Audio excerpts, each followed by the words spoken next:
जय श्री राम दोस्तों आज हम आपको एक ऐसी खबर बताने जा रहे हैं जिसने चाइना को गहरी चिंता में डाल दिया है।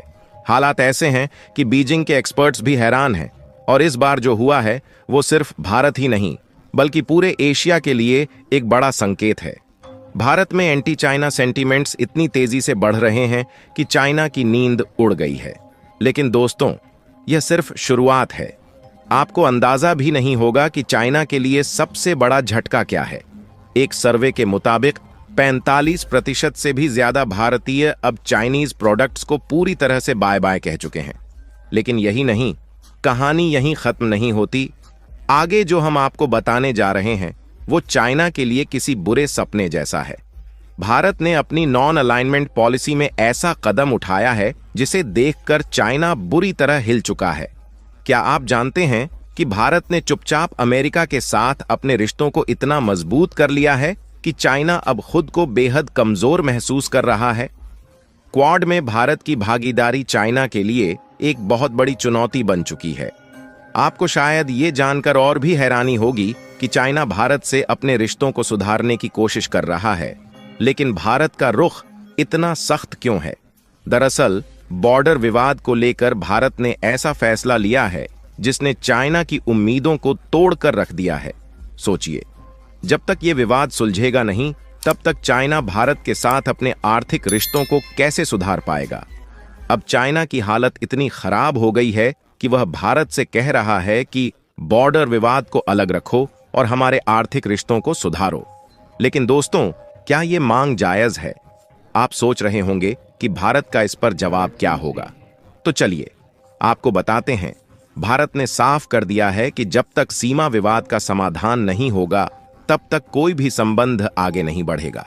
और हां, यह सिर्फ हमारा कहना नहीं है बल्कि हमारे विदेश मंत्री एस जयशंकर भी इस पर खुलकर बोल चुके हैं। जो असली ड्रामा सामने आ रहा है वो अगले कुछ महीनों में हो सकता है, जब पीएम मोदी और चाइनीज राष्ट्रपति शी जिनपिंग की मुलाकात होगी। क्या यह मुलाकात दोनों देशों के बीच चल रहे तनाव को खत्म करेगी? क्या चाइना भारत के सामने झुकेगा या फिर दोनों के रिश्तों में और तनाव बढ़ेगा? इन सवालों का जवाब अभी छुपा हुआ है दोस्तों। अब सबसे बड़ा सवाल ये है, चाइना की अगली चाल क्या हो सकती है? आपने देखा कि भारत और चाइना के बीच तनाव अपने चरम पर है। भारत ने साफ कर दिया है कि बॉर्डर विवाद हल हुए बिना कोई आर्थिक या रणनीतिक सहयोग नहीं होगा। लेकिन चाइना ऐसे ही हार मानने वाला नहीं है। अब सवाल यह है कि चाइना कौन सा नया दांव खेलेगा। क्या वो अपने आर्थिक दबाव को और बढ़ाएगा या फिर वह अपनी सैन्य रणनीति में कोई बड़ा बदलाव करेगा? क्या चाइना फिर से बॉर्डर पर अपनी मौजूदगी बढ़ाकर भारत पर दबाव बनाने की कोशिश करेगा या वो कूटनीतिक तौर पर कोई नई चाल चलने वाला है?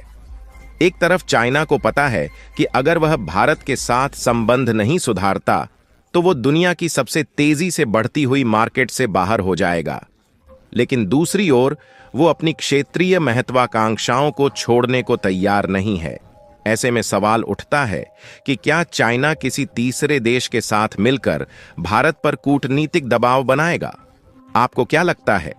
क्या चाइना अपनी सैन्य ताकत दिखाएगा या वह कूटनीति की बिसात पर कोई नया खेल खेलेगा?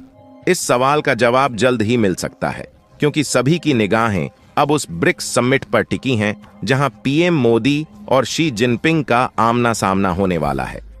क्या यह मुलाकात बदलाव का संकेत देगी या फिर यह तनाव को और बढ़ाएगी? ब्रिक्स समिट में क्या होगा? यह समिट सिर्फ एक साधारण बैठक नहीं है।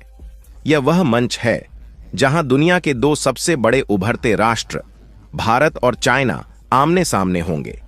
क्या पीएम मोदी और शी जिनपिंग के बीच कोई ठोस बात बनेगी या फिर यह मुलाकात सिर्फ एक औपचारिकता होगी जिसमें असल मुद्दों को छुआ तक नहीं जाएगा? जब दोनों नेता मिलेंगे तो चर्चा का मुख्य बिंदु बॉर्डर विवाद ही रहेगा। लेकिन असली सवाल यह है कि क्या चाइना बॉर्डर पर अपनी आक्रामक नीति से पीछे हटेगा? इस समिट में चाइना अपनी अर्थव्यवस्था को मजबूती देने के लिए भारत के साथ रिश्तों को बेहतर करने की कोशिश कर सकता है। लेकिन भारत का रुख स्पष्ट है, बॉर्डर विवाद सुलझे बिना किसी तरह की प्रगति संभव नहीं है।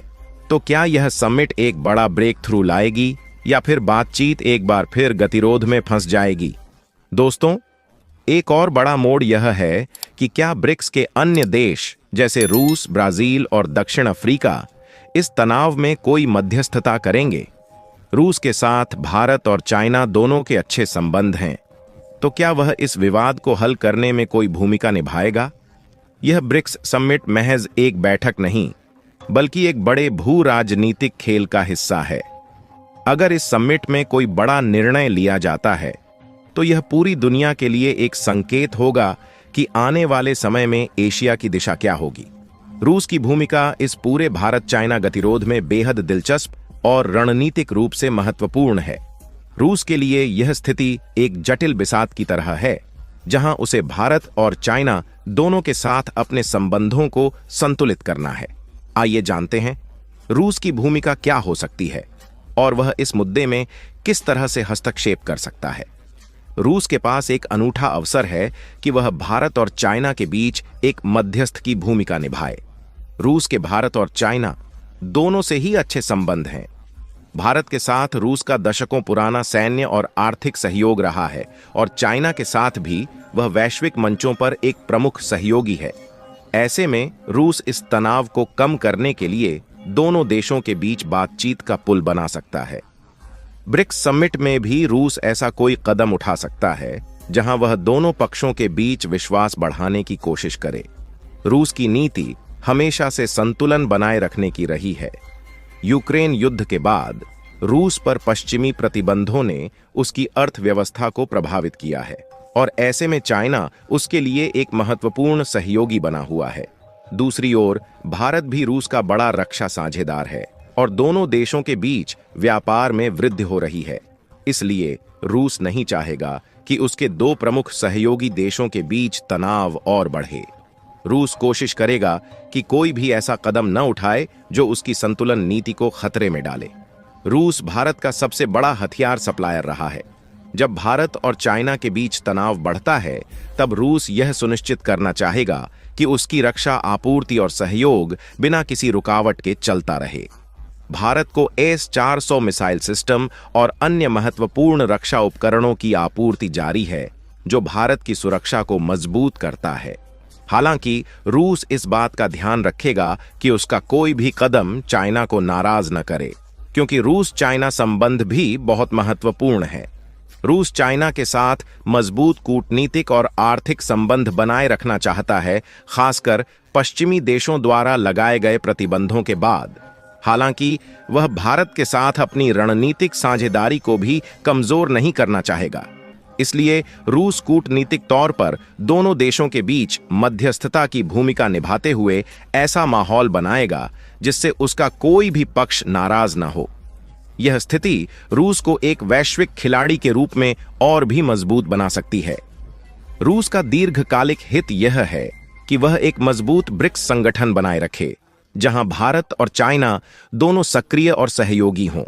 अगर भारत और चाइना के बीच तनाव बढ़ता है, तो यह ब्रिक्स के लिए भी नुकसानदायक हो सकता है। इसलिए रूस चाहेगा कि यह विवाद शांतिपूर्ण तरीके से सुलझे, ताकि ब्रिक्स का भविष्य उज्जवल